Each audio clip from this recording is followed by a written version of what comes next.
بين الحقيقة والسراب نلقى الأحبة والصحاب، أحفاد عثمان هنا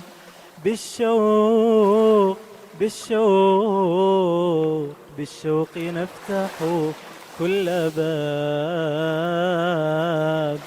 تلك السواعد باللقاء يحلو بها وعد اللقاء، وعلى المحبة والنقاء نرقى بأحلام الشباب، وعلى المحبة والنقاء نرقى بأحلام الشباب، نرقى بأحلام الشباب. خير الدعاة مع الشيوخ لله تحيا في شموخ طوعا وللمولى رضوخ، للخير تمضي لا تهاب. ورحمة الله وبركاته. إن الحمد لله نحمده ونستعينه ونستهديه ونستغفره ونتوب إليه ونتوكل عليه، ونعوذ بالله من شرور أنفسنا وسيئات أعمالنا. من يهده الله فلا مضل له ومن يضلل فلا هادي له. أشهد أن لا إله إلا الله وحده لا شريك له، له الملك وله الحمد وهو على كل شيء قدير، ولا حول ولا قوة إلا بالله العلي العظيم. اللهم صل وسلم وبارك على سيدنا محمد وعلى آل سيدنا محمد، كما صليت وسلمت وباركت على سيدنا إبراهيم وعلى آل سيدنا إبراهيم في العالمين إنك حميد مجيد. أما بعد. Terima kasih Tuan Mengusi pada malam ini, dan dikasihi tuan-tuan imam dan kepada muslimin muslimat, saudara-saudari, tuan-tuan puan-puan yang dimuliakan Allah sekalian. Alhamdulillah, summa alhamdulillah. Bersyukur kita kepada Allah Subhanahu wa taala kerana dengan limpah kurnianya dapat kita berada dalam satu majlis ilmu pada malam ini. Mudah-mudahan Allah Subhanahu wa taala memberikan kepada kita semangat hijrah itu terusan dalam diri, sebagaimana yang kita lihat peristiwa hijrah ni telah pun mencorakkan satu paradigma baru kepada para sahabat.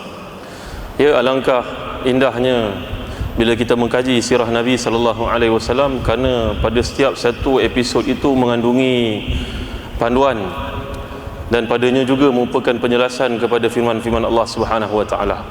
Dan itulah dia bayangan hidup manusia yang paling sempurna, kerana Allah Subhanahu wa taala menggambarkan tentang Nabi kita sallallahu alaihi wasallam ini, a'udzubillahi minasyaitonir rajim, laqad kana lakum fi rasulillahi uswatun hasanatun liman kana yarjullaha wal yawmal akhir wa dzakarallaha katsira. Hanya sebaik-baik contoh yang ada adalah pada Nabi sallallahu alaihi wasallam, iaitulah kepada siapa yang mengharapkan pertemuan dengan Allah dan juga beriman dengan hari kebangkitan semula. Itulah contoh yang terbaik untuk kita ikuti, dan kita akan melihat bagaimana sudut-sudut kemanusiaan dalam kehidupan Nabi sallallahu alaihi wasallam itu tidak dapat dipisahkan. Kerana itulah yang kita nak belajar daripada perjuangan baginda Rasul sallallahu alaihi wasallam. Jadi pertama-tamanya tuan-tuan, bila menyebut tentang hijrah, perkara pertama yang kita perhatikan adalah golongan musyrikun telah pun berusaha untuk menangkap Nabi sallallahu alaihi wasallam atau memenjarakan Nabi sallallahu alaihi wasallam atau membunuh baginda sallallahu alaihi wasallam. Mereka pun buat persidangan. Dalam persidangan tersebut datanglah iblis la'anatullah, menyerupai manusia, bagi membantu membuat keputusan supaya Muhammad sallallahu alaihi wasallam ini dibunuh. Kalau kamu tangkap dia, kamu penjarakan dia, dia tetap akan membuat pengaruh. Kamu buang dia ke tempat lain, maka dia akan mempunyai penyokong-penyokong, maka bunuhlah dia. Tetapi menjadi tradisi orang Arab, kalau dibunuh seseorang itu, maka kabilahnya akan menuntut bela. Maka bagaimanakah cara untuk penyelesaian? Didatangkan pemuda-pemuda yang kuat daripada berbagai-bagai latar belakang, dan semuanya terlibat untuk membunuh Nabi Muhammad sallallahu alaihi wasallam. Dalam erti kata, nanti tidak akan ada cara untuk menangkap pembunuhnya kerana terlalu yang terlibat. Maka tuan-tuan yang dimuliakan Allah sekalian, walau bagaimanapun Nabi sallallahu alaihi wasallam dengan kehendak daripada Allah Subhanahu wa taala, maka Nabi telah pun keluar dengan selamatnya dengan membacakan ayat daripada surah Yasin yang tuan-tuan semua hafal, wa ja'alna min baini aydihim saddan wa min khalfihim saddan fa aghshaynahum fahum la yubsirun. Maka baginda Rasul sallallahu alaihi wasallam pun menaburkan pasir di atas kepala serban mereka, sehingga mereka ni terlelap, terlena, tak sedar. Orang yang berkawal di luar rumah Nabi sallallahu alaihi wasallam ini, tiba-tiba datanglah iblis sekali lagi, menyapa, menegur mereka dengan kasar, mengherdik, hai kamu sekalian, kamu nak tangkap Muhammad, Muhammad sudah pun keluar sallallahu alaihi wasallam. Mereka pun terkejut dan melihat di atas kepala mereka ni ada pasir. Ya, ini satu mukjizat ayat Allah Subhanahu wa taala, tuan-tuan yang dimuliakan Allah sekalian. Apabila dibaca dengan penuh penghayatan, apabila ayat itu menjadi satu pakaian buat kita, maka barulah dia akan jadi syifa' dan juga rahmah. Wa nunazzilu minal qur'ani ma huwa syifaa'un wa rahmatul lil mu'minin wa la yazidu zalimina illa khasara. Baca Quran berjadual, berterusan, barulah Quran itu akan memberikan sesuatu keputusan yang baik buat kita dengan apa yang kita niatkan, tuan-tuan. Baik, akhirnya mereka pun membuka pintu itu dengan kasar, melihat ada sekujur tubuh baring di bawahnya. Mereka sangkakan Muhammad sallallahu alaihi wasallam, rupanya pemuda yang sangat kuat menyokong Nabi sallallahu alaihi wasallam, iaitu Ali bin Abi Talib karamallahu wajhah. Ya, Ali radhiyallahu anhu disebut dalam kitab-kitab sirah, kedudukannya di situ adalah untuk memulangkan wadi'ah. Wadi'ah ni berarti barang-barang yang ditinggalkan, harta-harta yang dipegang oleh Nabi kita Muhammad sallallahu alaihi wasallam. Di atas kapasiti beliau ini telah pun mendapat gelaran Al-Amin, adalah orang yang paling amanah. Ya tuan-tuan, orang-orang musyrikin ini mereka menganggap Nabi ini majnun, kahin, sahir.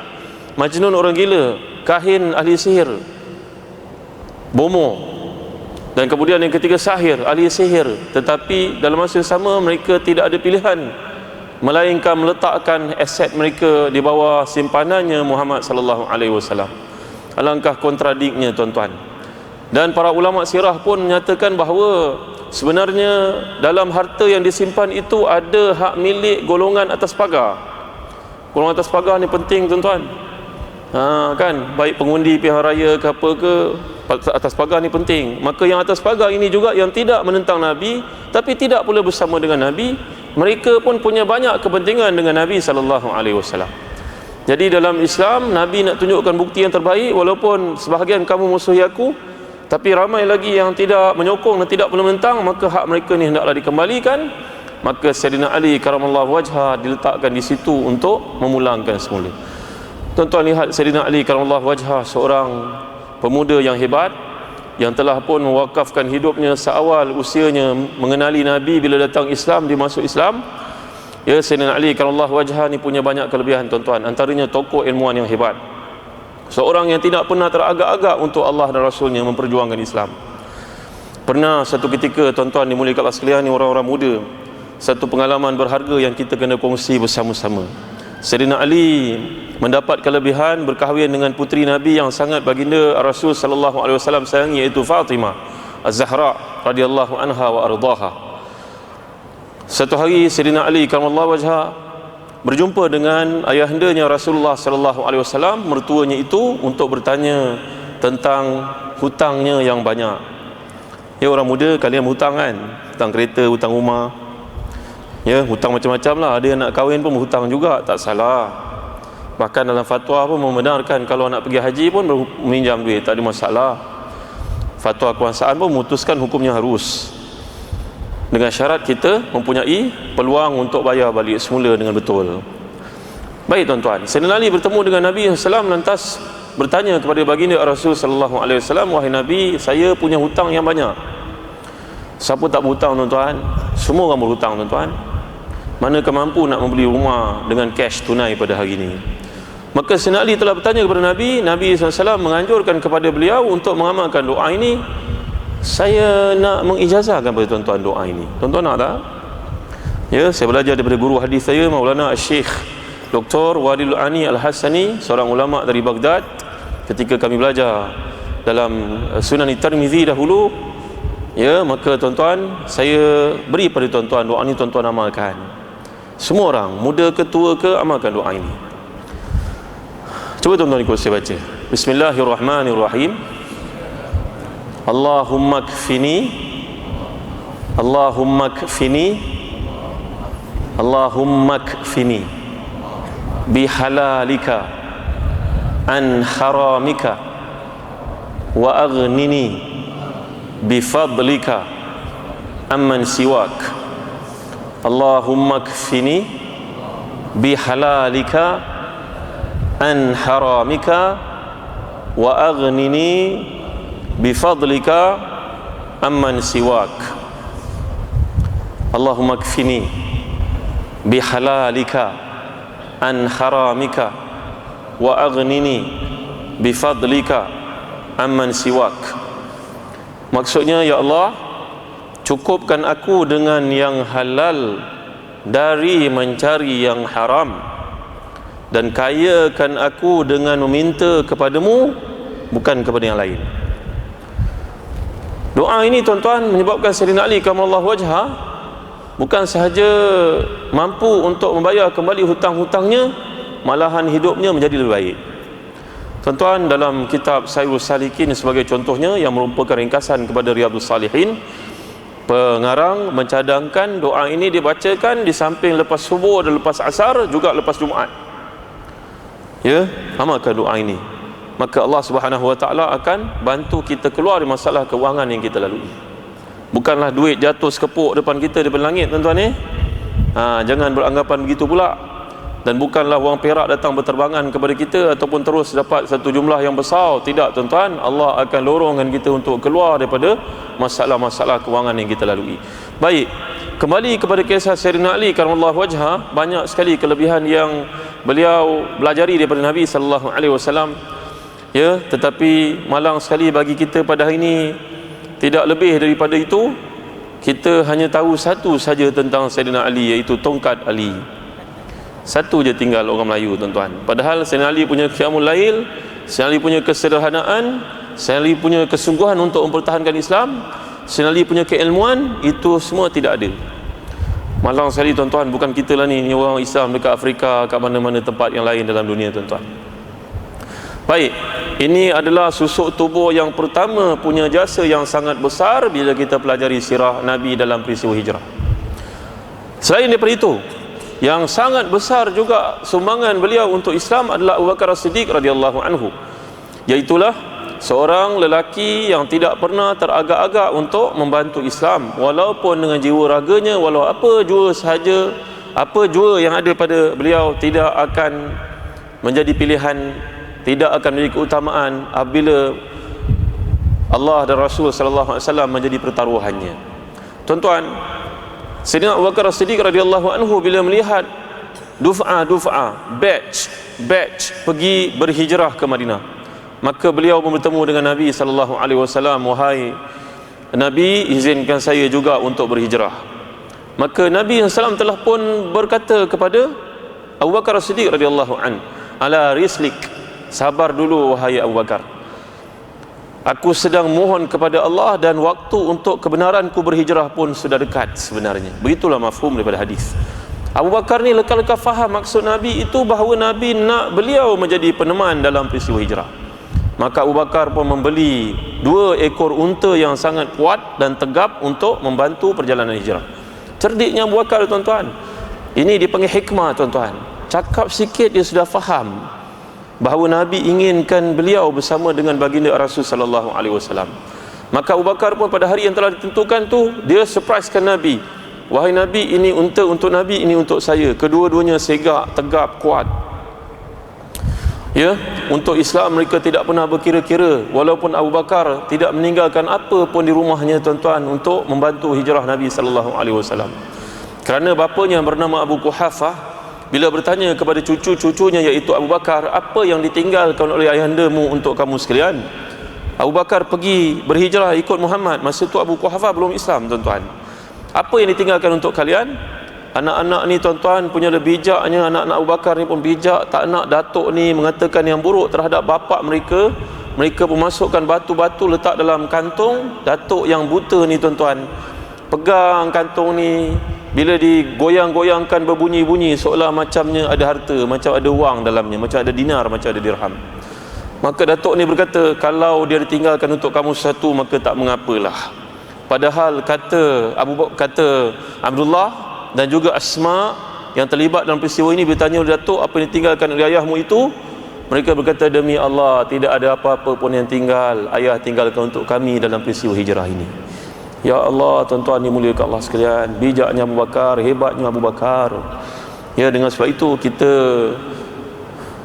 salah satu sebab mengapa kita menentang golongan Syiah tuan-tuan, kerana mereka sangat benci Abu Bakar As-Siddiq radhiyallahu anhu warḍah. Bayangkan Masjid Nabawi yang tuan-tuan pergi salat dekat situ, tiap-tiap kali tuan-tuan pergi ke Mekah untuk buat haji dan umrah, tuan-tuan pergi ke Masjid Nabawi. Masjid itu tuan-tuan, tapaknya dibeli oleh Abu Bakar As-Siddiq dan diwakafkan untuk Islam tuan-tuan. Bayangkan 1436 tahun, nilai wakafnya tak pernah berkurang, bahkan bertambah tuan-tuan. Mampu tak agak-agak kita menandingi Abu Bakar As-Siddiq radhiyallahu an? Ya tuan-tuan, itu sebab dalam hadis yang sahih Nabi bersabda, la tasubbu ashabi fa innahu law anfaqa ahadukum mithla uhudin dhahaban ma balagha mudda ahadihim wala nasifahu. Kalau kamu jangan mencela para sahabatku, kerana kalau kamu pada hari ini menafkahkan untuk Islam sebesar gunung Uhud pun emas untuk Islam, dia tidak akan menyamai satu mud telapak tangan sahabat ini. Separuh pun kamu tidak akan dapat menandingi keberkatan usaha mereka, pengorbanan mereka. Tuan-tuan yang dimuliakan Allah sekalian, bila Nabi mengambil strategi turun ke selatan dahulu sebelum bergerak ke arah utara untuk pergi ke Madinah, itu satu perancangan dalam Islam diajar kita. Nabi tidak berhijrah macam Umar Faruq radhiyallahu anhu wa ardhah, yang mana Umar Faruq telah berkata dengan begitu berani sekali, siapa yang nak maknya kehilangan anak, siapa yang nak anak-anaknya jadi yatim, siapa yang nak isterinya jadi janda, maka kejarlah aku di balik sana. Tak ada seorang berani melawan Umar Faruq radhiyallahu anhu wa ardhah. Kenapa Nabi tak berhijrah seperti itu tuan-tuan? Kerana dalam Islam kita belajar Nabi bersifat dengan kemanusiaan. Kalaulah Nabi berhijrah cara Umar Al-Faruq, kita pada hari ini memang rata-rata tidak kuat macam Umar Al-Faruq tuan-tuan.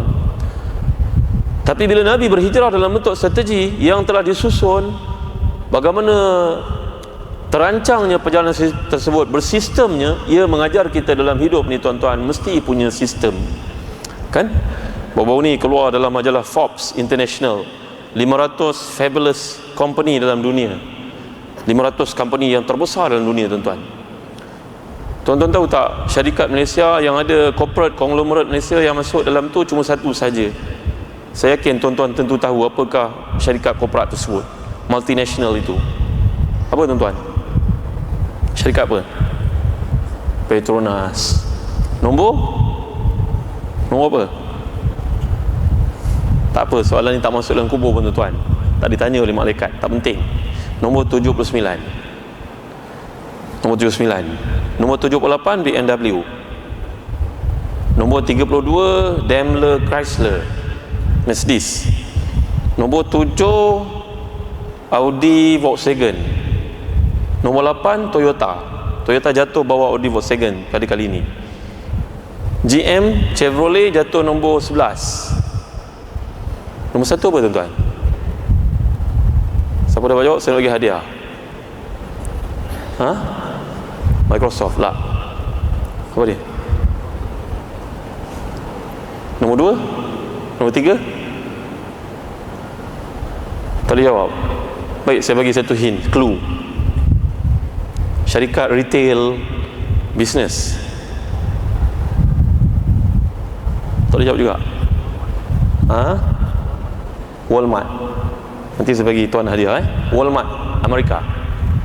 Nombor 2? Tak, saya nak menguji tuan-tuan baca ke tidak. Nombor 2 Shell tuan-tuan, Royal Shell.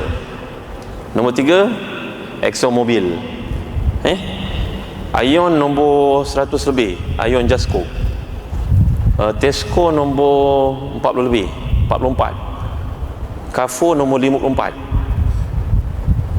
Okey tuan-tuan, tak penting. Ini tak penting semua.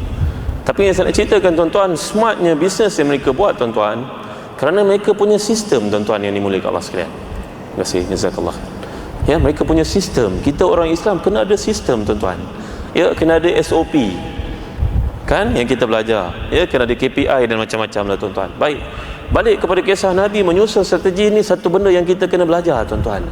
Ya, kerana Nabi turun ke selatan, masuk pula dalam gua. Ya, dalam keadaan gua itu kalau ditunduk sahaja oleh seorang musuh, tentulah mereka akan dapat lihat. Dan bila nak masuk gua itu lagi sekali terbukti kepahlawanan, kesetiaan, keikhlasan Abu Bakar untuk Nabi, iaitulah, wahai Nabi, tunggu sini dulu. Dia pergi masuk dan periksa dulu Abu Bakar ni tuan-tuan, gua tersebut. Ada ulau ke? Ada jengking ke?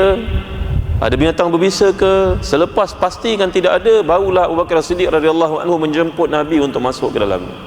Masya Allah, tabaraka wa ta'ala. Ya, dan bila musuh datang ke kawasan gua tersebut, mereka pun fikir, takkan ada orang masuk dalam gua ni. Ya, sesetengah riwayat mengatakan di situ laba-laba dan burung merpati membuat sarang masing-masing bagi menunjukkan tempat tersebut terpelihara, soal tidak ada seorang pun memasukinya. Abu Bakar menjadi sangat panik. Ya, dan pada masa itulah Nabi SAW mengajar Abu Bakar untuk mengatakan, ma dhannuka bithnaini wallahu salisuhuma. Wahai Abu Bakar, jangan panik, jangan takut. Kerana apakah keadaannya bila dua orang bersahabat, Allah Subhanahu wa ta'ala menjadi yang ketiga. Tuan-tuan, Allah bersama dengan kita tuan-tuan apabila kita jujur, kita ikhlas, kita amanah. Begitu juga bagi orang berniaga kan? Dijelaskan bahawa orang yang berniaga, dua orang yang bersyarikat itu sentiasa bersama dengan Allah selagi salah seorang tidak mengkhianati yang lain.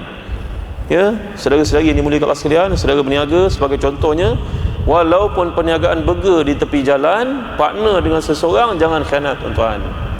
Bila tuan-tuan khianat pada saudara tuan-tuan, sahabat tuan-tuan, walaupun dia tidak tahu, maka keberkatan sudah hilang daripada perniagaan yang dilakukan. Itu sebab kita lihat kadang-kadang perniagaan tidak bertahan lama kerana seorang khianat pada yang lain, lalu Allah tidak lagi bersama dengan mereka. Maknanya tiada lagi keberkatan dan rahmat daripada Allah Subhanahu wa ta'ala. Baik. Ya, Nabi SAW telah pun menenangkan Abu Bakar dengan berkata, bersabda, jangan bimbang, kita berdua, Allah bersama dengan kita. Ya, dan dalam pada itu datanglah anak kepada Abu Bakar yang bernama Abdullah bin Abi Bakar Siddiq radhiyallahu anhuma. Anak muda ini datang untuk tiap-tiap hari membawa maklumat tentang apa perkembangan yang berlaku dekat Mekah. Contohnya, hari ini mereka keluarkan satu penawaran baru. Siapa yang menangkap Muhammad sallallahu alaihi wasallam hidup atau mati, maka baginya ganjaran 100 ekor unta. Barangkali tuan-tuan tertanya-tanya macam mana nilai 100 ekor unta pada hari ini tuan-tuan ya. Tuan-tuan tahu tak sebuah kereta mewah yang bernama Mercedes S-Class tu, yang besar tu, yang harganya dekat 1 juta tu, tuan-tuan tahu? Tahu tak sebuah BMW yang berharga yang 745 tu, 7 series, tahu tak umur dia? Tak tahu memang nak kena pelempang ni, takkan tak tahu. Ni BMW, Mercedes yang besar ni, takkan tak tahu tuan-tuan. Maka kalau nak dibandingkan, harga unta pada hari itu lebih hebat daripada apa yang kita pandang kenderaan mewah ni tuan-tuan.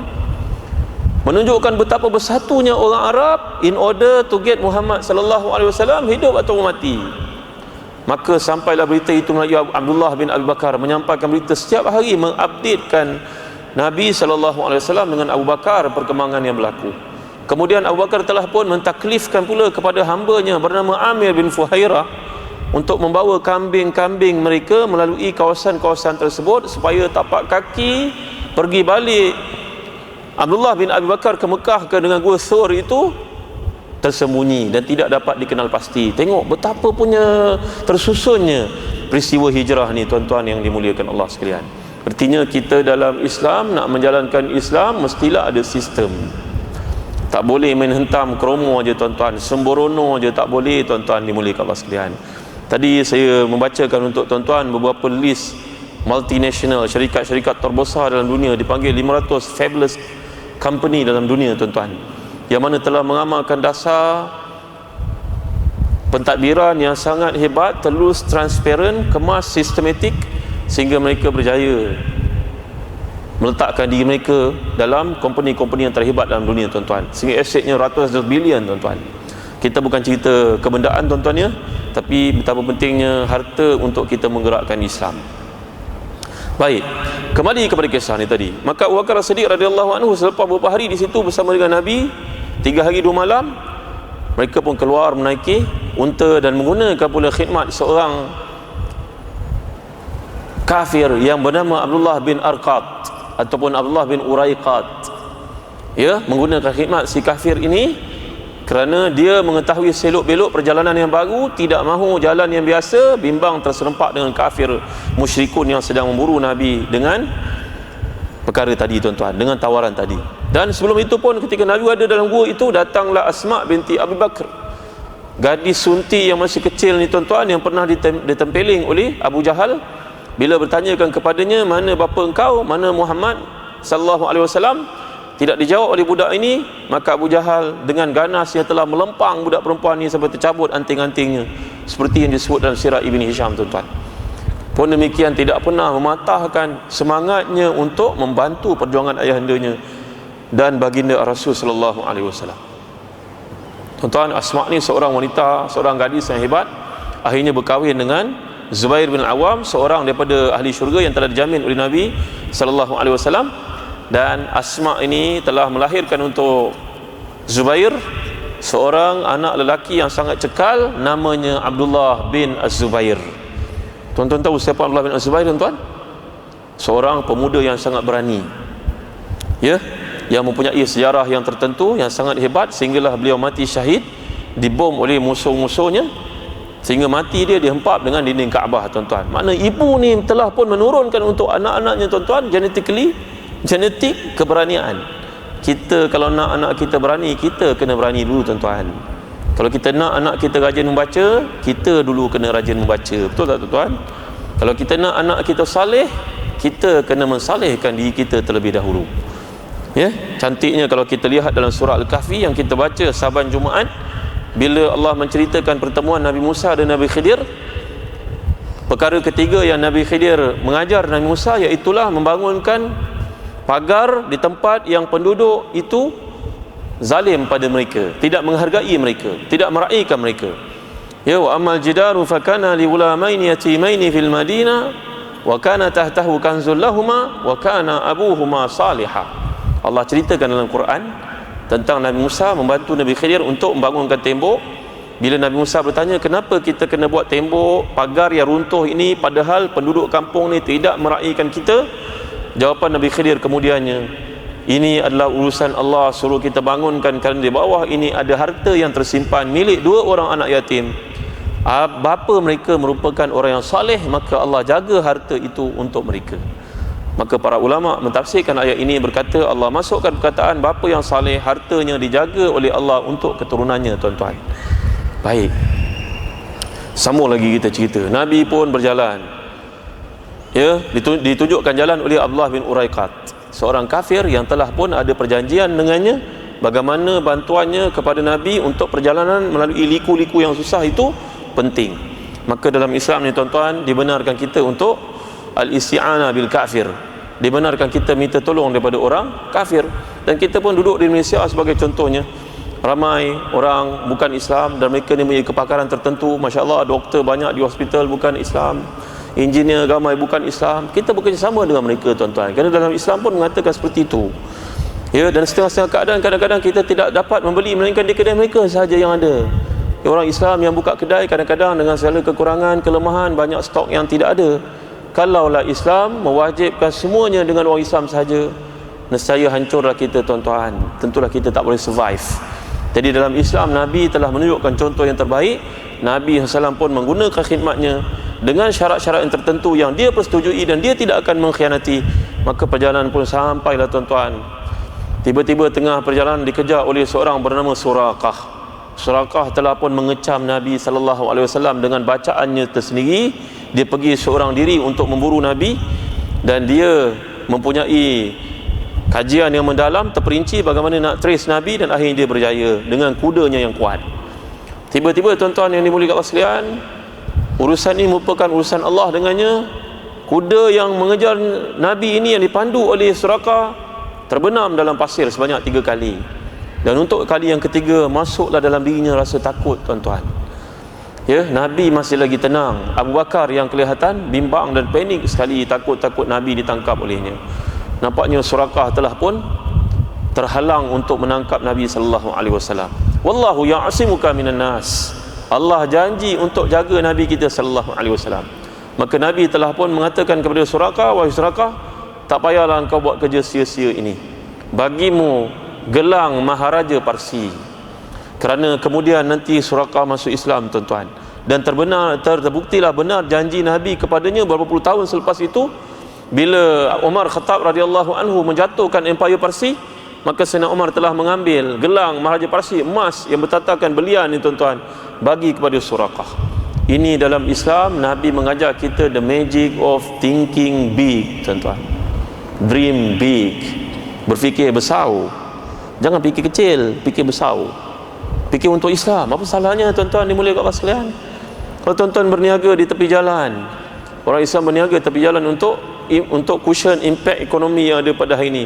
Cakap pada anak kita, nak, hari ni ayah cuma berniaga air soya sahaja, tapi nanti kau belajar kat UiTM, ambil biotech pemakanan, nanti engkau memiliki kilang buat minuman untuk seluruh orang Islam dan bukan Islam, satu dunia engkau bagi minum. Ayah tak mampu nak, ayah tak ada ilmu, ayah tak ada pelajaran. Sebut yang baik-baik pada anak-anak, tuan-tuan. Kan? Hari ini ayah bekerja dekat makmal sahaja. Ayah bercita-cita nak jadi doktor dulu, tapi ayah tak mampu nak. Maka kau tengok ayah selalu bawa balik bahan-bahan daripada makmal ini. Selalu ikut ayah pergi ke makmal, di hospital ini. Besok kau belajar ayah nak, ya? Kau jadi doktor pakar. Ya Allah, besarnya pahala jadi doktor pakar, tuan-tuan. Doktor biasa besarnya pahala, bahkan yang kerja kat hospital pun. Man ahyaha faka'annama ahyan nasa jami'a. Allah menggambarkan siapa yang beri rawatan kepada orang, orang itu sembuh. Baginya pahala orang itu lakukan, untuknya tidak kurang sedikit pun. Tahniah doktor-doktor. MA, apa MA? Medical assistant. Bagi rawatan pada orang. Nurse-nurse yang kat belakang, bagi rawatan pada orang. Orang itu sembuh, pesakit itu sembuh. Dia buat kebaikan, saudara mendapat satu bahagian daripada kebaikan sama seperti yang dilakukan. Kesan daripada rawatan yang telah diberikan dia semua itu. Ya Allah, luasnya rahmat Allah. Luasnya rahmat Allah, Maha Suci Allah. Jadi tuan-tuan, ajar orang Islam untuk berfikir besar. Saya orang Melaka, tuan-tuan ni, saya bangga dengan kemelakaan saya. Besar, fikir besar. Ajar kita macam Nabi mengajar para sahabat untuk fikir besar. Wahai Suraqah, baliklah kamu, tak payahlah kamu cuba untuk menangkap aku, bagimu gelang Maharaja Parsi yang emas bertatakan belian nanti. Dan itulah yang telah diberikan oleh Umar Al-Faruq radhiyallahu anhu ardah ketika berlakunya pembukaan Parsi. Gelang ni jangan usik, ini milik Suraqah. Nabi telah menjanjikan untuknya beberapa puluh tahun sebelum ini. Tuan-tuan yang dimuliakan Allah sekalian, maka Nabi meneruskan perjalanan. Sampailah kepada satu tempat yang ada Ma'bad, seorang perempuan yang mempunyai kambing-kambing yang kurus, susunya tidak keluar. Nabi minta untuk diperahkan, dia berkata ambillah. Nabi pun perah, keluar susunya, banyak mencurah-curah. Ini keberkatan, tuan-tuan dimuliakan Allah sekalian.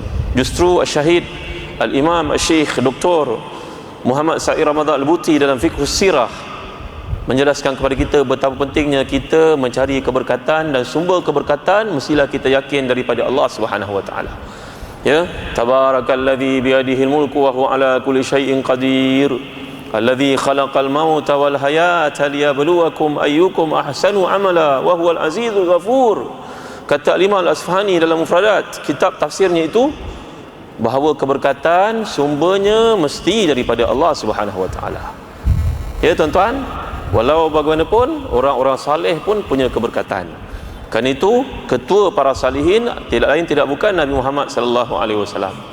Kedatangan Nabi kepada kabilah keluarga Halimatus Sa'diyah ketika kecilnya pun telah menyebabkan keberkatan banyak datang pada keluarga ini. Walhal pada waktu itu Nabi masih lagi kecil, belum mendapat pangkat kenabian lagi. Tuan-tuan lihat kan betapa pentingnya kita mencari keberkatan dalam hidup, tuan-tuan. Dan asbab keberkatan yang paling utama sekali lah bertakwa pada Allah. Kerana Allah telah menyatakan dalam surah Al-A'raf, walau anna ahlal qura amanu wattaqaw lafatahna alaihim barakatin minas sama'i wal ardh. Kalau kita ni bertakwa pada Allah, Allah akan bukakan untuk kita pintu keberkatan daripada langit dan juga bumi, tuan-tuan. Seorang sahabat namanya Anas bin Malik radhiyallahu anhu.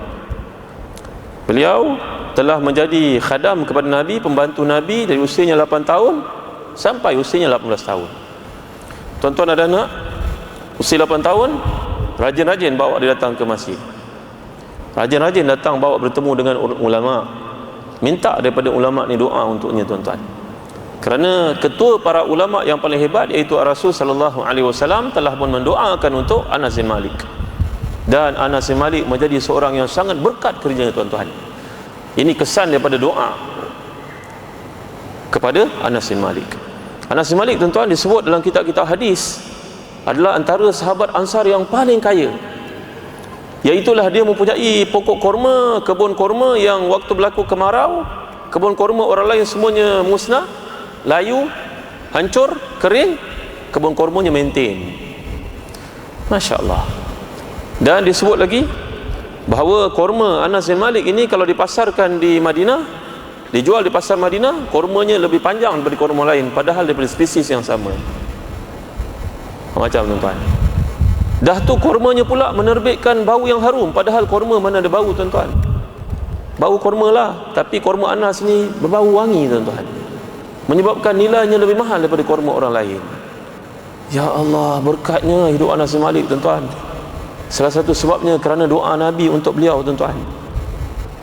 Tuan-tuan nak tak belajar doa Nabi ajar pada Anas bin Malik tuan-tuan? Saya ni tersasul tuan-tuan, bawa balik Melaka tuan-tuan. So cakap bahasa Melaka Nak belajar? Nak? Saya ijazahkan doa kedua nak tuan-tuan? Allah banyaknya doa malam ni. Cuba kita amalkan sesama ya tuan-tuan ni. Di samping doa yang tuan-tuan dah hafal masa duha tu kan, Allahumma inna duha duha'uk wal baha'a baha'uk wal jamala jamaluk wal quwwata quwwatuk. Cuba tambah satu lagi doa ni yang sahih daripada Nabi sallallahu alaihi wasallam. Pendek je doa ni, 3 rangkap dia. Nak belajar? Nak saya ijazahkan? Masya-Allah. Orang hebat-hebat Putrajaya. Wajah-wajah ahli syurga ni semua tuan-tuan ni. Alhamdulillah. Mari kita belajar tuan-tuan. Allahumma akthir mali wa waladi wa wassi'li fi dari wa barik li fima razaqtani. Allahumma akthir mali wa waladi wa wassi'li fi dari wa barik li fima razaqtani. Allahumma akthir mali wa waladi wa wassi'li fi dari wa barik li fima razaqtani. Ya Allah, perbanyakkanlah untukku keturunanku dan hartaku, luaskan aku pada rumahku, dan berkatilah aku pada semua kurniaanmu kepadaku. Tuan-tuan, doa ini telah menyebabkan, ia merupakan mukjizat Nabi SAW. Doa ini telah menyebabkan Anas panjang umurnya tuan-tuan. Kata Ibnu Hajar dalam Al-Isabah, sahabat yang mulia ini adalah antara sahabat yang paling akhir matinya, umurnya lebih daripada 150 tahun. Keturunannya tuan-tuan sekali berhimpun dalam majlis khatam Qurannya lebih daripada 200 orang. Siapa kat sini ada cucu seramai 50 orang? Oh sikit. 100 orang ada tak cucu 100 orang? Cuma kat tangan tuan-tuan, dia dapat melihat cucunya yang ke-100 dan dapat melihat cicitnya yang ke-150. Siapa tuan-tuan? Anas bin Malik. Umurnya panjang tuan-tuan, dalam keberkatan, dalam kesalihan, khatam Qurannya tak berhenti-henti, dan keturunannya semuanya mulia, hartanya di mana sahaja ada tuan-tuan dalam Madinah. Baik, ini cerita keberkatan. Ya, Nabi datang kepada Ma'bad ini, Nabi telah pun mendoakan untuknya keberkatan, dan dia bila pulangnya Nabi, beredar Nabi, suaminya pulang, dia berkata kepada suaminya, tadi datang seorang lelaki, wajahnya wajah orang yang baik, dan temannya pun wajah orang yang baik. Rupa-rupanya tuan-tuan, kalau kita ni orang yang baik, orang yang saleh, Allah akan berikan nur pada wajah tuan-tuan. Ya, orang yang rajin sembahyang malam umpamanya. Ya, orang yang tidak pernah berbohong contohnya. Orang yang tidak melaknat orang lain, orang tidak mengkafirkan orang lain, orang yang kerjanya untuk sentiasa mencari setiap hari peluang untuk dapat pahala, nak mengajak orang lain jadi baik seperti dirinya.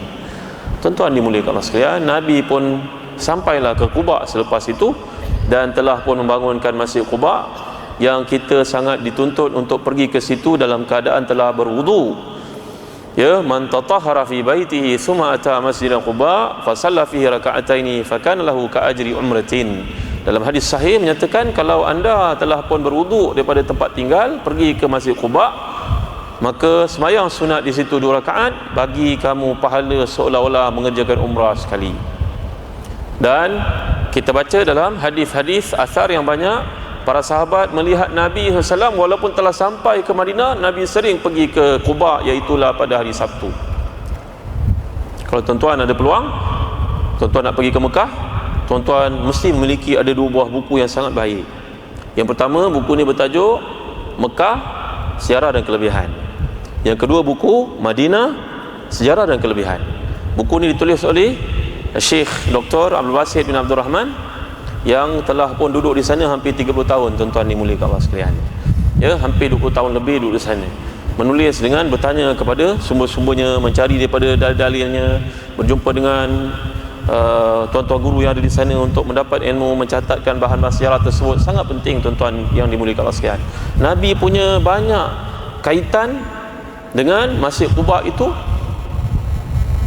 sampai Abdullah bin Umar radhiyallahu anhuma berkata beliau sering pergi ke Masjid Quba tiap-tiap hari Sabtu untuk mencontohi Nabi sallallahu alaihi wasallam. Artinya tuan-tuan, dalam hidup ini kalaulah orang nak baca Yasin pada malam Jumaat, biarlah dibaca tuan-tuan dimuliakan Allah sekalian. Kerana pada malam itu dirasa dia semangat nak beribadah kepada Allah. Kalau dia dah baca surah Al-Kahfi lagi baik. Tapi kalau dia nak baca surah Yasin itu yang dia mampu, mudah-mudahan Allah meridai semua tuan-tuan. Kerana Abdullah bin Umar dalam peristiwa ini dilihat sentiasa pergi ke Masjid Quba pada hari Sabtu. Kenapa tak pergi hari Jumaat? Kerana dia berkata, aku melihat Nabi memperuntukkan hari Sabtu untuk pergi ke sini. Kalau tak ada kenderaan pun aku akan pergi berjalan kaki ke situ, kata Abdullah bin Umar radhiyallahu anhu. Abdullah bin Umar ni ternyata sangat setia dengan hadis Nabi. Apa sahaja Nabi buat, beliau ikut. Baik, di Masjid Quba tuan-tuan dimuliakan Allah sekalian, Nabi telah membantu para sahabat untuk sama-sama membangunkan Masjid Quba yang Allah sebut dalam surah At-Taubah, la masjidun ussisa 'ala taqwa min awwal yawmin ahaqqu an taquma fihi rijalu yuhibbuna ay yatatahharu wallahu yuhibbul mutahhirin. Masjid Quba adalah masjid yang dibina di atasnya takwa. Allah mencintainya kerana dalamnya ramai orang yang suka untuk bersuci, dan Allah suka kepada orang yang bersuci. Tuan-tuan yang dimuliakan Allah sekalian, Masjid Quba ni satu masjid yang sangat penuh sejarahnya dengan perjuangan Nabi sallallahu alaihi wasallam. Nabi pun sampai ke kota Madinah, dan para sahabat menyambut baginda Rasulullah SAW dengan nasyid, tala'al badru alaina min saniyatil wada' wajib syukru alaina. Ya, sampailah kepada habis matan lafaz yang mereka ucapkan untuk menampakkan kecintaan mereka kepada Nabi sallallahu alaihi wasallam. Itu sebab tuan-tuan yang dimuliakan Allah sekalian, kita nak cinta Nabi mesti kenal Nabi sallallahu alaihi wasallam. Mereka nanti tunggunya baginda Rasul sallallahu alaihi wasallam. Ya, maka unta yang bawa Nabi ini cuba direbut oleh para sahabat untuk membawa Nabi tinggal di rumahnya. Nabi telah pun bersabda, da'ha fa innaha ma'muratun. Biarkan unta ini kerana dia mendapat perintah daripada Allah Subhanahu wa taala. Maka sang unta ni pun berjalan dan akhirnya duduk di depan rumah seorang sahabat yang sangat mulia, namanya Abu Ayyub Al-Ansari radhiyallahu anhu wa ardah. Dan Abu Ayyub mendapat kemuliaan duduknya Nabi di rumah beliau. Hampir setahun tuan-tuan ya, Nabi duduk kat rumah Abu Ayyub ini. Ya, setengah riwayat mengatakan 7 bulan. Maka rumah Abu Ayyub ni 2 tingkat. Nabi SAW duduk di bawah, Abu Ayyub duduk ke atas. Abu Ayyub pujuk Nabi duduk ke atas. Nabi kata, tak apalah, aku duduk bawah, senang nak pergi ke masjid. Ya, tawaduknya Nabi kita SAW tidak mengambil kesempatan di atas kedudukan baginda sebagai ketua yang tertinggi tuan-tuan. Tak apa, aku duduk bawah. Tawaduknya Nabi kita SAW tuan-tuan. Sehinggalah pada satu hari berlaku satu yang tak disengajakan, tempayan di bahagian atas rumah pecah dan air pun jatuh ke bawah. Abu Ayyub malam itu tidak tidur dengan isterinya, mengelap, bimbangkan air itu kena kepada batang tubuh Nabi sallallahu alaihi wasallam. Dan akhirnya Abu Ayyub pujuk Nabi, wahai Nabi tolonglah duduk atas, barulah Nabi pindah ke atas. Dan antara pengalaman menarik Abu Ayyub Al-Ansari bersama dengan Nabi sallallahu alaihi wasallam kat rumah ni, tiap-tiap kali Abu Ayyub memberikan Nabi makan, selepas makan itu dulang ataupun bahan bejana bekas ini kembali kepadanya, dia berebut-rebut dengan isterinya mencari kesan-kesan tangan Nabi kita sallallahu alaihi wasallam. Mana Nabi makan, mana roti bagian Nabi makan tadi, mana cawan Nabi pegang, mana daging yang Nabi makan tak habis. Mereka berebut-rebut untuk mendapatkan keberkatan Nabi sallallahu alaihi wasallam, tuan-tuan. Dan di sinilah para ulama telah berkata ada bab yang namanya tabaruk, tawassul. Tabaruk, tawassul ni benda yang sama, tuan-tuan, mengambil keberkatan. Kita sebagai ahli sunnah dibenarkan untuk mengambil keberkatan Nabi sallallahu alaihi wasallam dalam hidup baginda ataupun selepas wafatnya baginda Rasul sallallahu alaihi wasallam. Itu akidah ahli sunnah, tak ada masalah. Ya, tuan-tuan yang dimuliakan Allah sekalian, kerana lepas Nabi SAW wafat, para sahabat yang menderita sakit, mereka bertemu dengan Ummu Salamah sebagai contohnya. Ummu Salamah menyimpan janggut Nabi sallallahu alaihi wasallam. Dan mereka kirim air kepada Ummu Salamah. Ummu Salamah akan celupkan janggut ini, janggut Nabi SAW dengan air tersebut, maka dia bagi minum, mengambil keberkatan. Ya, dan kita baca pun dalam surah Yusuf bagaimana Nabi Yusuf alaihissalam bila bertemu dengan sekalian abang-abangnya yang pernah mengkhianatinya itu, menolaknya jatuh ke dalam perigi buta. Bila sampai hari mereka melihat ini Yusuf, ana Yusuf wa hadza akhi, bila telah terbuka tirai kebenaran bahawa ini Yusuf yang mereka zalimi dahulu, maka Nabi Yusuf telah memberi kepada mereka, bawa pulang baju aku ini, beri kepada ayah, campak kepada ayah, nanti matanya yang buta terbuka balik semula. Kenapa Allah bawa ayat ni, tuan-tuan? Fartadda basira. Ya, maka para ulama ahli sunnah menunjukkan kepada kita adanya keberkatan pada kesan-kesan, tuan-tuan yang dimuliakan Allah sekalian. Ya, lalu dalam kes Nabi Yusuf ni, kalau kita buat perkaitan, baju yang Nabi Yusuf pakai ini campakkan kepada ayah. Maka ayah yang Yaqub yang selama ni buta menangisi kehilangan puteranya yang amat dicintai itu, diberikan kepadanya, lantas matanya terbuka balik semula, tuan-tuan yang dimuliakan Allah sekalian. Ini ada dalam surah Yusuf. Maka kembali kita kepada keberkatan yang dibawa oleh keluarga Nabi SAW ini, oleh Nabi SAW, maka Abu Ayyub dan juga Ummu Ayyub Al-Ansariyah menjadi sangat gembira. Setiap hari mereka dapat keberkatan Nabi SAW. Apa sahaja yang dibawa untuk Nabi makan, mereka ambil keberkatan daripadanya. Maka Ahlu Sunnah mengatakan hukum mengambil keberkatan Nabi SAW semasa hidup atau selepas wafatnya Nabi adalah satu benda yang dibenarkan, bahkan digalakkan. Ya, adalah pandangan saya pada ini. Saya bukan nak membincangkan bab fiqah, tuan-tuan yang dimuliakan Allah sekalian. Madailah untuk cakap setakat ini saja dahulu. Maka Nabi SAW akhirnya pada satu hari mereka menghantar bawang. Mereka terkejut melihat bawang tidak dimakan oleh Nabi SAW. Bawang putih, bawang merah Nabi tak makan. Mereka bertanya kepada Nabi, gusar, bimbang para sahabat ni, tuan-tuan. Wahai Nabi, Nabi tidak makan bawang, adakah makanan larang untuk kita sebagai orang Islam? Jawapan Nabi, ya, aku adalah seorang yang banyak bermunajat kepada Allah Subhanahu Wa Taala. Dengan sebab aku banyak bermunajat kepada Allah Subhanahu Wa Taala, maka aku tidak boleh makan bawang ini. Kerana malaikat, innal malaikata la tata'azza kama ta'azza banu Adam. Kalau kita ni, tuan-tuan, pergi ke masjid, mulut orang sebelah ni bau petai, tuan-tuan, agak-agak lega tak kita, tuan-tuan? Ya, orang sebelah ni bau petai, makan durian pula, dia senawa. Macam mana, tuan-tuan, duduk sebelah dia? Kita sembahyang tarawih tu panas, sebab tu ramai orang. Maka, tuan-tuan, kalau makan benda bau mulut ni pun dimakruhkan datang ke masjid, maka orang yang isap rokok lebih-lebih lagi lah kena berhenti, tuan-tuan. Malam ni cubalah kita buat hijrah sama-sama, tahu. Ni hijrah ni adalah meninggalkan benda yang kurang baik kepada yang lebih baik. Kalau dah baik, bertambah baik. Tak ada seorang pun yang kat sini nak mengatakan isap rokok tu baik, kan? Ada orang juga dia kata, Ustaz, saya mandu lori, Ustaz, lori-lori besar ni, Ustaz, perjalanan daripada Port Klang pergi ke seberang Prize ni, Ustaz, kalau tak bawa rokok nanti terlanggar orang, tak isap rokok nanti kepala ni macam tak betul, Ustaz. Saya pun tak tahulah, tuan-tuan, sebab saya pun tak bawa lori, barangkali saya tak layak lah bagi fatwa pada tuan-tuan ni. Tapi kebanyakan orang mengatakan rokok ni tak ada manfaat lah, tuan-tuan. Tak ada manfaat, mudaratnya banyak. Ya, macam-macam perkara lah. Dia sudut kebendaannya menyokong pengeluar-pengeluar rokok ni semuanya orang bukan Islam. Ya, isap rokok, asap yang keluar ni membahayakan orang. Tak payah cerita panjang-panjang lah tuan-tuan. Mufti wilayah Dr. Sahibus Samaha Dr. Zulkifli bin Muhammad Al-Bakri ada mengeluarkan satu buku kecil namanya Haramkah Merokok. Tuan-tuan bacalah buku ni, setengah jam baca habis tuan-tuan. Scientifically dan juga dari sudut perubatan Islam dijelaskan apa mudarat-mudaratnya. Para isteri kat belakang kalau ada peluang beli bagi hadiah kat suami tercinta yang isap rokok. Baik, Nabi kita SAW tidak makan bawang yang tidak ditumis. Bawang mentah Nabi tidak makan kerana menerbitkan bau yang busuk. Sedangkan Nabi banyak bermunajat pada Allah dan malaikat Jibril sentiasa mendatangi baginda Rasul sallallahu alaihi wasallam.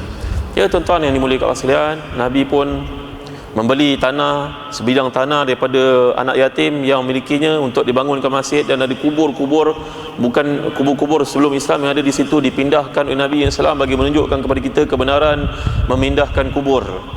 Ya, sekiranya ada keperluan, ada syarat-syarat yang tertentu dibincangkan dalam kitab fiqah. Kebenaran untuk memindahkan kubur seperti yang berlaku pada zaman Nabi mendapat wahyu daripada Allah SWT, tempat itu nak dibangunkan masjid. Maka tuan-tuan yang dimuliakan Allah sekalian, inilah peristiwa hijrah. Ringkasnya di hujung rumusannya saya nak sebut kepada tuan-tuan, hijrah adalah perubahan, transformasi, istilah orang moden sebut kerana dalam hadis mengatakan la hijrata ba'dal fathi walakin jihadun wa niyatun fa iza stunfirtum fanfiru. Dalam hadis sahih ini Nabi SAW telah pun bersabda, tidak ada lagi hijrah selepas pembukaan kota Mekah. Yang ada cuma merupakan niat untuk melakukan kebaikan dan jihad. Jihad ni tuan-tuan satu kalimah yang sering disalah tafsirkan. Bahkan kalau tuan-tuan baca dalam Google, baca dalam dapatan kamus-kamus besar milik barat, tuan-tuan akan lihat jihad ini disinonimkan dengan kejahatan. Tuan-tuan dimuliakan Allah sekalian. Bahkan Amerika pada hari ini mengikut ejen rahsia mereka mengkaji orang Islam ni dibahagikan kepada 4 jenis. Yang pertama dipanggil traditionalist, ya, traditionalist. Yang kedua dipanggil fundamentalist. Yang ketiga dipanggil liberalist. Yang keempat dipanggil jihadis. Ni Amerika punya terminologi tuan-tuan. Traditionalist dibayangkan orang ketinggalan zaman, sampai diperli orang-orang Islam tuan-tuan. Dia kata sebagai contohnya kapal terbang landing dekat satu negara orang Islam, maka pramugari itu buat pengumuman, tolong jam tempatan sekarang, untuk tuan-tuan tahu sila undurkan 100 tahun ke belakang. Apa maksud dia tuan-tuan? Nak menceritakan hinanya orang Islam tuan-tuan. Ya, mereka pergi ke Brunei sebagai contohnya, dia buat satu kata-kata yang keji dan menghina, pusingkan jam itu 100 tahun ke belakang. Dan banyak negara umat Islam yang lain dilabel seperti itu. Dianggap orang Islam ni traditionalist yang dipanggil koman lah tuan-tuan. Apa dipanggil? Ketinggalan zaman lah. Ini dipanggil traditionalist. Yang kedua dipanggil fundamentalist. Fundamentalist ni pun kita tak boleh nak ngam dengan dia. Tanya apa hukum seorang anak itu buka internet, dia akan tengok gambar-gambar yang bukan-bukan. Internet haram hukumnya. Kerana dalam Quran mengatakan qul lil mu'minina yaghuddu min absarihim wa yahfazu furujahum. Melihat benda yang haram itu haram, maka memiliki internet pun haram. Mereka kata bagus, dekat dua golongan ni bagus. Traditionalist, fundamentalist, mereka kata ini bagus. Nombor 3 dipanggil liberalist. Liberalist ni tuan-tuan, kalau kat negara seberang ada satu rangkaian dipanggil JIL. Tahu JIL apa ni? Jalinan Islam Liberal. Kalau orang lelaki boleh berkahwin 4 orang maksimum, boleh tak orang perempuan pun kahwin 4 orang? Di submit thesis tuan-tuan ke universiti-universiti di seberang, boleh dibincangkan di peringkat Viva tuan-tuan, ke peringkat postgrad, untuk membolehkan orang perempuan pun nak kahwin. Itu apa salahnya? Pada hari ini boleh cek DNA, lahir besok ni anak milik siapa daripada 4 orang lelaki yang menidurinya. La ilaha illallah Muhammadur Rasulullah. Seorang pergi belajar kat sana boleh minta kebenaran daripada rektor universiti itu yang keluar daripada Leiden, Belanda, bahawa dia dibenarkan untuk meninggalkan sembahyang Jumaat kerana dia sedang bermusafir mencari ilmu Allah Subhanahu Wa Taala. Ini liberal tuan-tuan. Ya, liberal ni makin berkembang, mendapat tempat, Amerika akan bagi segala kemudahan supaya liberal ni berkembang, tuan-tuan. Dan nombor 4 dipanggil golongan jihadis. Ni kerja nak menyerang orang saja. Ya, tak ada yang betul, semua salah. Maka keempat-empat ni Amerika sangat suka. Itu sebab kalau di Amerika, kalau berlaku satu kes kecil orang Islam, dia heboh-hebohkan, tuan-tuan. Kan kita kat Malaysia ni mudah-mudahan selamat daripada perkara ni, tuan-tuan. Kadang-kadang berlaku seorang guru sekolah agama, kita pun tak tahulah masalah dia, tuan-tuan. Dia mungkin ada masalah dengan anak muridnya sexually, nanti dia heboh-hebohkan, tuan-tuan. Benda ni seorang lakukan, kenapa semua dipalik sama, tuan-tuan? Banyak tuan-tuan haji, imam-imam kampung yang sangat saleh, mereka berseban sangat saleh. Kenapa tidak di-highlightkan orang saleh ni? Kenapa dia pergi hebohkan orang-orang yang taleh ni, tuan-tuan? Yang seorang-seorang yang kita pun tak tahu macam mana tersesat ni, tuan-tuan. Tapi itu yang diheboh-hebohkan, seolah semua orang pakai serban ni jahat, tuan-tuan. Ya, lagi apa? Fundamentalist, pegang Quran dengan hadis, tak ada ruang untuk ada kias, tak ada ruang untuk ambil pandangan ijma'. Quran dengan hadis, Quran dengan hadis. Ya, maka tuan-tuan yang dirahmati dan dikasihi Allah sekalian, ini antara masalah yang berlaku dalam dunia Islam. Yang ketiga namanya adalah golongan yang dipanggil sebagai liberalis, meliberaliskan Islam. Dan yang keempat, jihadis. Yang Amerika tidak boleh lawan mereka ni, tuan-tuan. Yang kelima namanya moderate, wasati. Orang yang mindahnya terbuka, boleh berbincang, boleh melihat, selagi orang ni semua dalam ahlus sunnah, mengapa kita melawan mereka? Ini orang yang terbuka, tuan-tuan dimuliakan Allah sekalian. Ya, dalam Jakim sendiri pun mengiktiraf 4 mazhab, Hanafi, Maliki, Syafi'i, Hanbali sebagai ahlus sunnah. Ya, maka kita orang Islam kena jadi orang yang kelima, yang Amerika tidak boleh mengapakan mereka ni, tuan-tuan. Dia moderate, dia bijak. Ya, dia boleh pergi ke mana sahaja dan dia bawa identiti Islam, apa yang boleh disumbangkan untuk orang lain. Maka tuan-tuan yang dirahmati dan dikasihi sekalian, hijrah ni adalah perubahan diri kepada yang lebih baik. Mudah-mudahan yang muda menambah ilmu. Ya, kerana Islam ni bukan satu yang bersifat emosi, dia berasaskan kepada ilmu. Ya, Allah SWT menurunkan ayat yang pertama, Iqra bismi rabbikal ladzi khalaq, Iqra wa rabbukal akram alladzi 'allama bil qalam. Jadi mestilah kita menjadikan teras apa jua kerja kita ilmu. Jadikan ia foundation kita, maka kita tidak akan tersesat. Ya, mudah-mudahan Allah memberkati kita pada malam yang mulia ni. Inilah antara pengorbanan para sahabat yang dapat kita lihat bersama-sama. Mudah-mudahan kalau saudara seorang pemuda, ambillah Sayyidina Ali karramallahu wajhah sebagai contoh. Mus'ab bin Umair, itu kita cerita. Mus'ab ni seorang yang kaya, ibunya memberikan kepadanya segala kemudahan dan kemewahan. Tiba-tiba bila dideklar Islam, dia bersama dengan Nabi hijrah ke Madinah.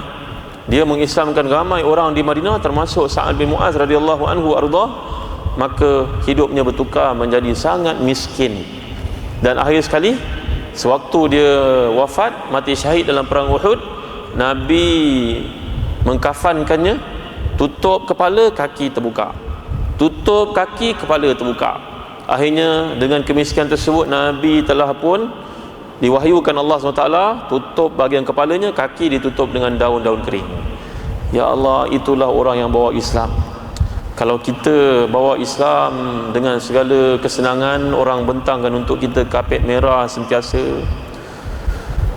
dalam kenikmatan, mungkin ia satu benda yang baik, tapi janganlah selama-lamanya mengharapkan begitu layanan bila kita bawa Islam, tuan-tuan. Masih banyak lagi ujian yang kita kena terukai, kita kena wakafkan diri kita, pengorbanan yang kita kena lakukan untuk Islam. Ya, masih banyak orang asli yang perlu didakwa, masih banyak Bumi Putra Sabah Sarawak yang perlu didekati, masih banyak orang-orang yang perlu kita hampiri, dekatkan diri, berdakwah dengan mereka. Maka itulah kerja kita yang sebenarnya, tuan-tuan dimuliakan Allah sekalian. Mudah-mudahan Allah memberkati kita pada malam ini. Segala yang baik semuanya daripada Allah SWT. Kelemahan adalah milik manusia.